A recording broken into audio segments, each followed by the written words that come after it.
Friends, in this video we are going to discuss another topic, power. उससे पहले हम लोग बात कर लेते हैं प्रीवियस वीडियो में दिए हुए न्यूमेरिकल के सॉल्यूशन की। ओके, तो न्यूमेरिकल था a rain drop of mass 2 gram falling from a height of 1 kilometre hits the ground with a speed of 40 meter per second. Find the work done by the gravitational force and find the work done by the opposing resistive force. Opposing resistive force. ठीक है, आइए इसके solution की बात कर लेते हैं। तो पहले दे रखा है find the work done by the gravitational force, सभी जानते हैं इसको। तो work done due to mg into its height, क्योंकि ऊपर से जब नीचे रेन ड्रॉप आएगा तो due to mg into its height, तो मास कितना है 2 ग्राम, केजी में कन्वर्ट कर लीजिए, 2 into 10 to the power -3 into g की वैल्यू 10 कंसीडर कर सकते हैं। h दे रखा है आपका 1 किलोमीटर, ठीक है, so that is 10 to the power 3। Solve करोगे तो इससे ही cancel out, 20 joule be the answer. तो पहले का आंसर है 20 जूल। देखते हैं find the work done by the opposing resistive force. तो एक बात कंसीडर कर लें आप as a notation, as a note के वर्क एनर्जी थ्योरम को आप कंसीडर करते हो तो लिख सकते हैं work done by the all the forces या work done due to all the forces is equal to change in kinetic energy। ठीक है, is equal to change in kinetic energy। मतलब जब रेन ड्रॉप नीचे आएगा तो एयर भी उस पर एक फोर्स लगाएगा जो कि रेजिस्टिव फोर्स के बराबर होगा। ठीक है, तो जब बॉडी नीचे आ रही है तो इसमें टोटल वर्क डन कितना हो रहा है, work done by the resistive force plus work done by mg। Clear. अब यहां से अगर हम चेंज इन काइनेटिक एनर्जी, इसकी वैल्यू अगर आपको मिल जाती है तो यहां से आपका रेजिस्टिव वर्क डन निकल आता है। ठीक है, क्योंकि ये हमने ऑलरेडी निकाल रखा है 20 जूल के बराबर। तब चेंज इन काइनेटिक एनर्जी कैसे निकालेंगे, तो final kinetic energy minus initial kinetic energy is equal to work done due to resistive force plus work done due to gravitational force. So this is 20 final half m v square initial 0 plus 20। Got it।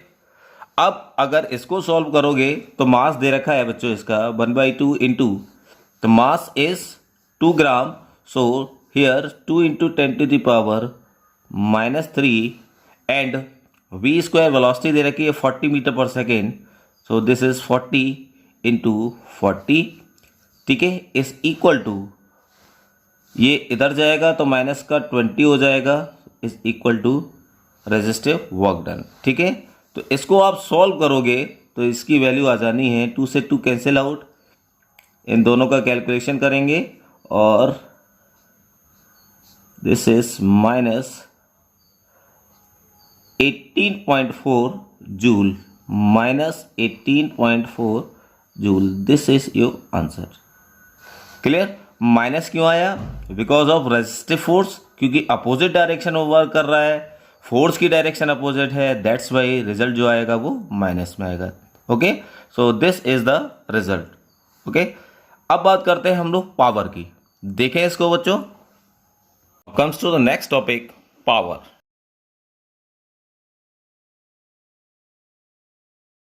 We have already discussed in the previous class, so power is defined as the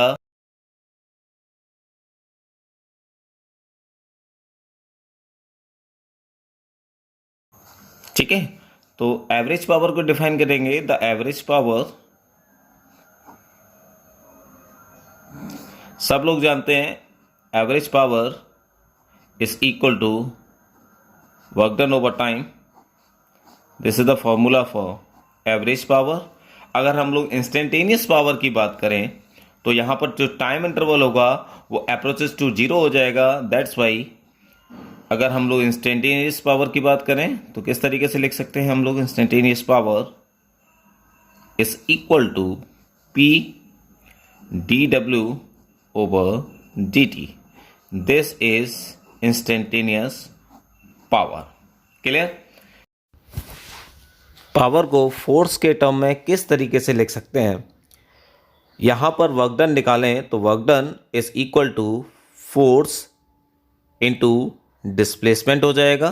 तो यहाँ पर force work is equal to force into displacement. इस work done की value अगर हम power के फॉर्मूले में पुट कर दें तो पावर का formula with d r over d t, और आपको पता है d r over d t is what, velocity. So this is equal to f dot v vector. So power का another format f dot v. This is very very important.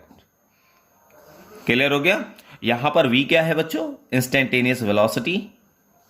Here v is instantaneous velocity. Clear? तो यहां पर p is equal to f into v. Got it? Next point, power is a scalar quantity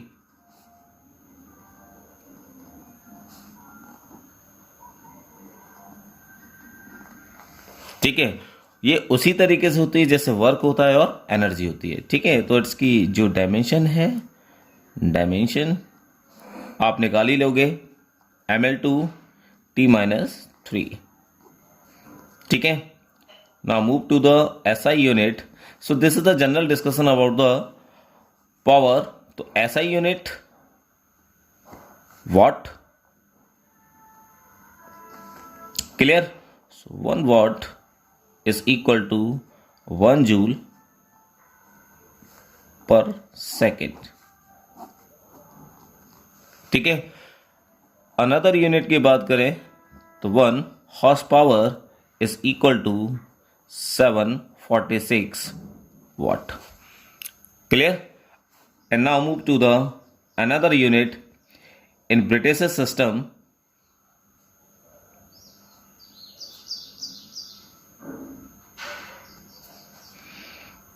Unit is foot pound per second.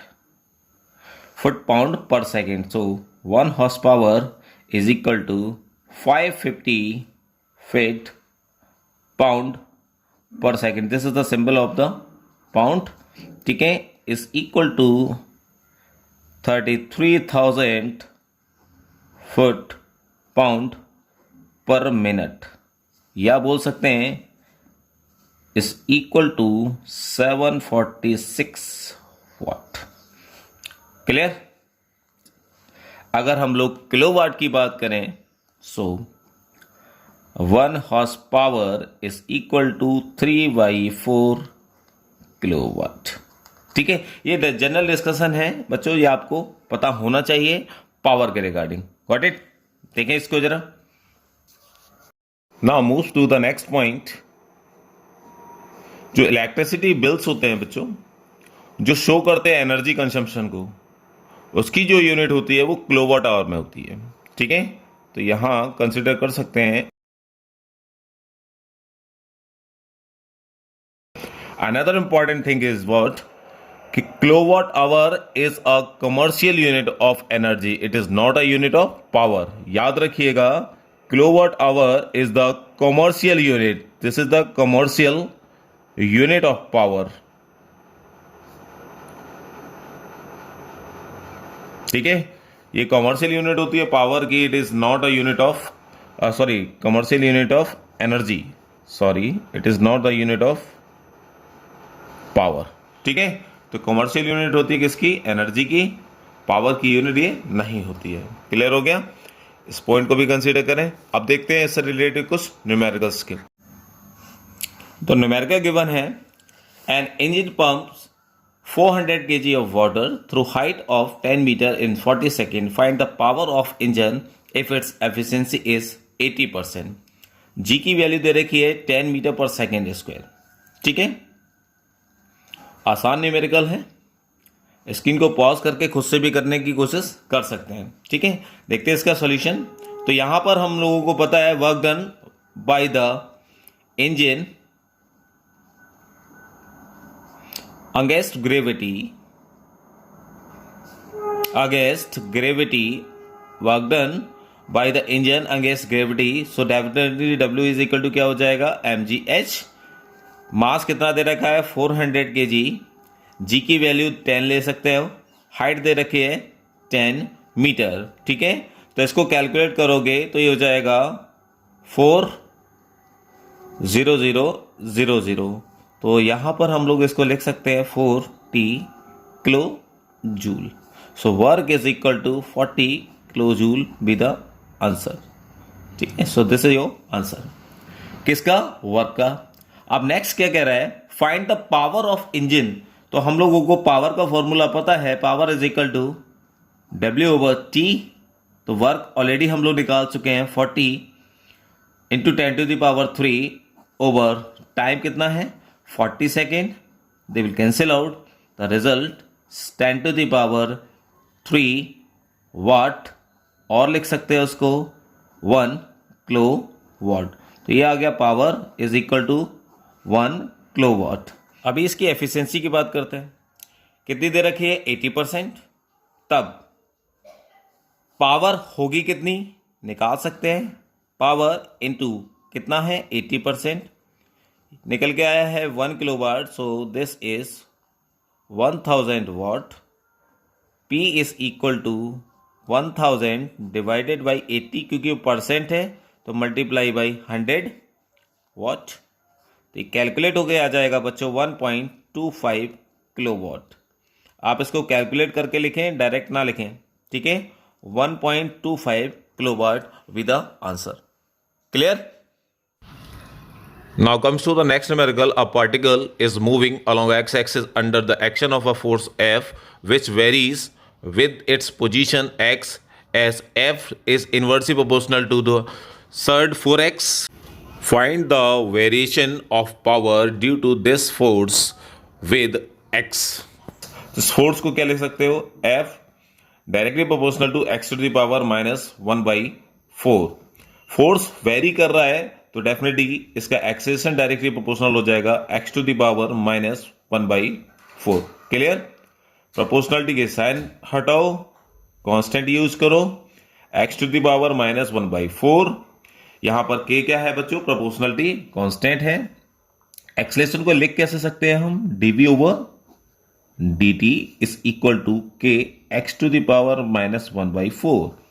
दोनों तरफ dx से multiply कर दीजिए, हो जाएगा dx/dt and dv/dx is equal to k x to the power -1/4। Clear? यहां से dx/dt is what, velocity. So this is dv/dx is equal to k x to the power -1/4। Got it? So v dv dx उधर चला जाएगा, k with constant x to the power -1/4 into dx। अब क्या है, integrating on both side, दोनों तरफ आप integrate कर दें। v dv is equal to constant बाहर, integration minus x to the power -1/4 dx। ठीक है, सो v² 2 हो जाएगा इज इक्वल टू k, क्योंकि कांस्टेंट है तो x टू द पावर -1/4, तो ये हो जाएगा x to the power 3/4 divided by 3/4। Clear? यहां से v²/2, तो ये 4 ऊपर हो जाएगा, k x to the power 3/4 divided by 3। तो यहां से 2 इधर चला गया, v², 2 इधर चला जाएगा, तो ये हो जाएगा 8 k x to the power 3/4 over 3। ये पूरा टर्म बच्चों कांस्टेंट है, तो लिख सकते हो v² directly proportional x to the power 3/4। Clear? ये यस, दिस इज 3/4। ठीक है, तो यहां पर अगर v की वैल्यू लें ये स्क्वायर है, उधर जाके ये हो जाएगा x टू द पावर 3/8। ठीक है, तो यहां से स्क्वायर हट गया, ये v की वैल्यू आ गई। अब निकालना है आपको पावर, इसका फॉर्मूला पता है FV, तो power directly proportional to x to the power 3/8 over x to the power 1/4, that is power directly proportional to x to the power, ये ऊपर जाएगा सो ये हो जाएगा आपका 1/8, power directly proportional to the x to the power 1/8। ठीक है, देखें इसको, यहां से हम दोबारा से देख लेते हैं। Force directly proportional to x to the power -1/4, force बराबर ma, फोर्स वेरी कर रहा है तो acceleration directly proportional to the x to the power -1/4, mass be the constant, तो x is equal to, proportionality constant हटाएंगे k x to the power -1/4, acceleration को ले सकते हैं dv over dt। After that यहां से v dv is equal to k x to the power -1/4 into dx, दोनों तरफ इंटीग्रेट किया, इंटीग्रेशन करने के बाद v की वैल्यू आ गई x to the power 3/8। Force power is equal to FV, F क्योंकि यहां दे रखा है 1/x टू द पावर 1/4, तो यहां वैल्यू इसकी पुट कर दी। ठीक है, v की वैल्यू हम अभी निकाल ही चुके हैं x टू द पावर 3/8, जब ये ऊपर जाएगा माइनस का हो जाएगा तो कैलकुलेट हो जाएगा power directly proportional to x to the power 1/8। This is your answer. Clear? Now comes to the next numerical, the average work done by a human heart while it beats once in 0.5 joule, work done दे रखा है 0.5 joule, calculate the power used by the heart if its beat 74 times in a minute. एक beat का दे रखा है 0.5 joule, 74 times, that is work done is equal to 0.5 joule into 74 times, तो ये कैलकुलेट होकर आ जाएगा 37 joule. Power is equal to work over time, work निकला 37 जूल, टाइम इन 1 मिनट यानी कि सेकेंड में कन्वर्ट कर लेंगे 60 हो जाएगा, कैलकुलेट करोगे तो आ जाएगा 0.62 watt. This is your answer. ठीक है।